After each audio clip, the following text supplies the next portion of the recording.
Have you ever felt like an actor in a play where everyone but you was given the script?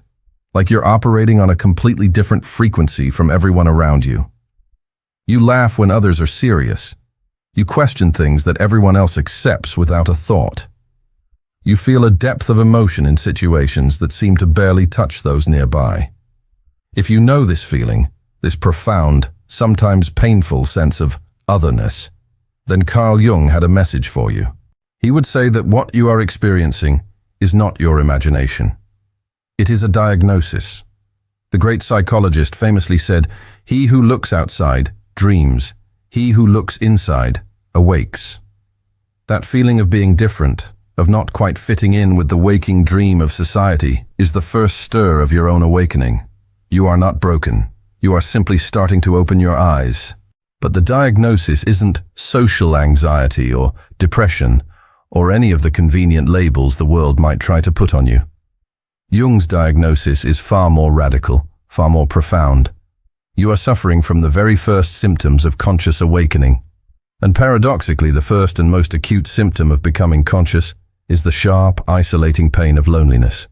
This pain has a specific cause. It begins the moment a fundamental part of your social identity, a part that has kept you safe and accepted your whole life, begins to die. What is this part? And why is its death the very beginning of your true life? Let's find out. We all wear masks. It's how we survive socially. We wear the mask of the good employee, the dutiful child, the fun friend, the perfect partner.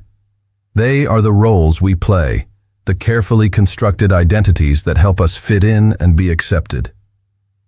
The second chapter of your journey, the true beginning of your feeling different, starts the moment these masks, which once felt like a shield, begin to feel like a cage. You start to feel a profound exhaustion from the sheer effort of performance. The small talk at parties feels like a foreign language. The forced smile at work feels physically painful. You feel like you are merely acting in your own life, reciting lines that someone else wrote for you. And the applause of others starts to sound hollow, meaningless. This experience of your social mask becoming unbearable is what Jung called the death of the persona. And you might think in these moments that you are losing your mind or losing yourself. But Jung would say the exact opposite is true. You are not losing yourself. You are losing the grand illusion of who you thought you were. The death of the persona is not a loss of identity. It is an archaeological dig. It is the slow, painful excavation to find the real, authentic identity that has been buried for years under the rubble of other people's expectations. But a dangerous and beautiful thing happens when the mask begins to crumble. You don't just see your own falseness. You start to see through the masks of everyone else. And in a world of masks, the one who sees becomes a threat to the entire system. Let's see how. What happens when a human lie detector is forced to live in a world of polite social fictions? The system begins to glitch, not the person, the world around them. As your own mask dissolves, your perception sharpens to a razor's edge. You start to notice the subtle incongruities in everyday interactions that you were blind to before. You hear the unspoken resentment behind a friend's compliment. You feel the raw insecurity driving a boss's arrogance. You see the hidden power games, the emotional projections, and the secret agendas playing out under the surface of casual conversations. The polite dream of society begins to look like a chaotic, unconscious drama. This is not you becoming cynical. This is you becoming clear. Jung would call this the development of your intuitive function. You are not turning into a negative person. You are developing a profound, almost physical allergy to inauthenticity. And like any severe allergy, repeated exposure to the allergen, in this case falseness, begins to cause a painful, inflammatory reaction. And that pain comes directly from the way people react when your newfound clarity inevitably leaks out. What happens when you stop playing the game? What happens when you fail to give the expected response, when you ask a question that is a little too honest, or when your face betrays that you see the truth behind their performance? This leads to the unavoidable confrontation. Every social system, whether it's a family, a workplace, or a group of friends, operates on a set of unspoken, unconscious agreements. These are the truths that everyone has tacitly agreed to ignore for the sake of harmony. The elephant in the room. The secret everyone knows, but no one mentions. When you begin to awaken, you become the person who, just by being your new, authentic self, violates these sacred, unspoken contracts. And the reaction from the collective is swift and predictable. It comes in 3 distinct waves. First, invalidation. You're being too sensitive. You're overthinking things. Why do you have to be so dramatic? Then comes the gaslighting. That's not what happened. I never said that. You're imagining things. And finally, when those don't work, comes the projection. You're the one who's being selfish. You've changed. You're the one causing all these problems.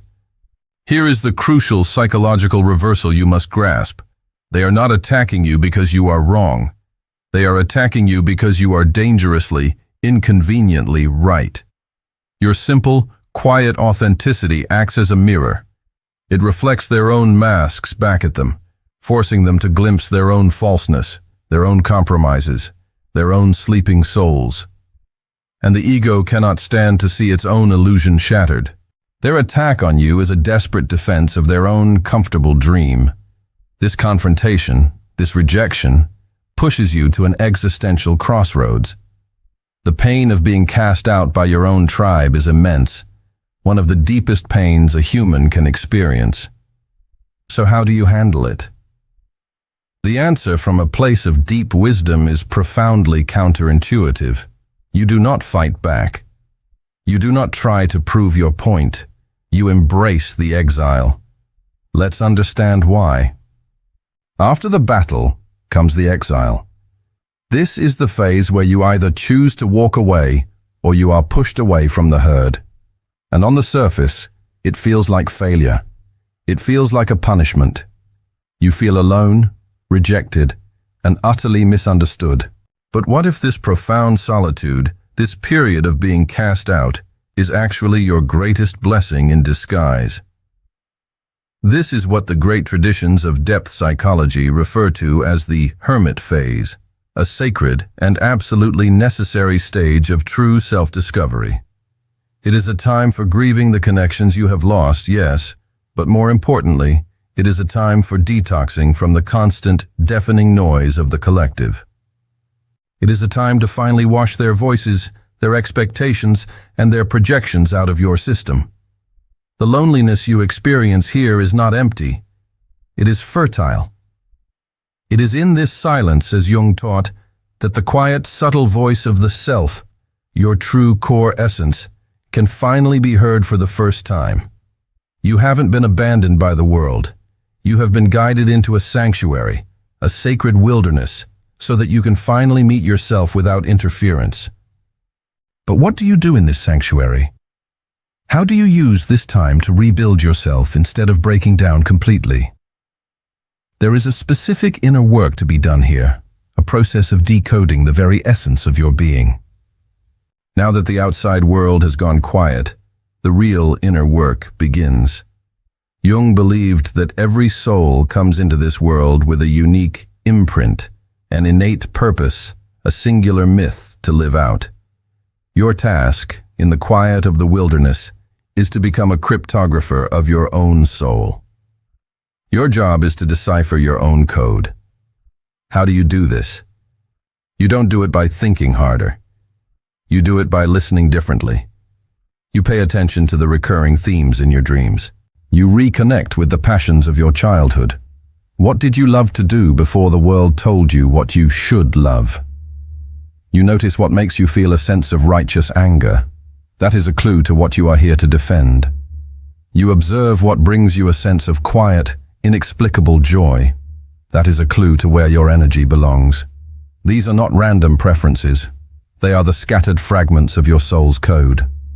And as you gather these fragments, you uncover the greatest secret of your journey. You do not need to create a purpose for your life.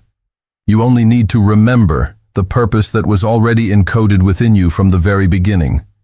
Your differentness, the very thing that caused you so much pain and isolation, was never random.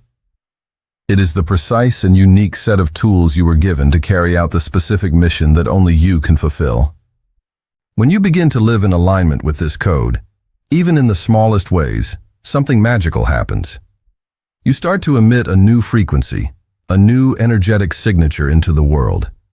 And this frequency changes everything about how you connect with reality. This leads us to the final chapter of the journey, the return. The hero's journey never ends in the wilderness. It ends with the return. But you do not return to the same place you left. You cannot rejoin the herd as you were. You return as something new. You return as a lighthouse. By living authentically, by emitting your true frequency without apology, you begin to attract your real tribe.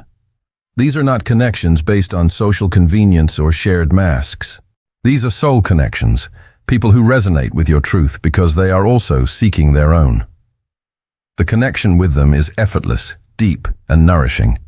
The desperate need for external approval dissolves, replaced by the quiet joy of genuine belonging. And your differentness finally reveals its true purpose. It becomes your gift. Your sensitivity becomes your wisdom. Your painful journey through the wilderness becomes the map you can now offer to others who are just beginning to feel the stirrings of their own awakening.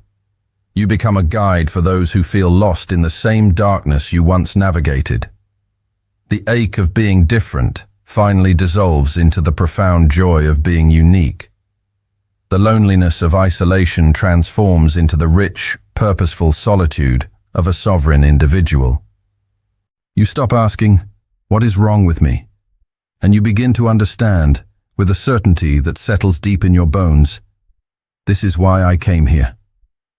Feeling different is the call of your soul, inviting you to a deeper, more authentic life. It is the beginning of your true mission. Now, I want to hear from you. What aspect of your differentness have you struggled the most to accept? Share your experience in the comments below. Let's create a space of recognition for all the lighthouses in the making. And if this journey resonates with yours, subscribe, and let's continue to explore the path of individuation together.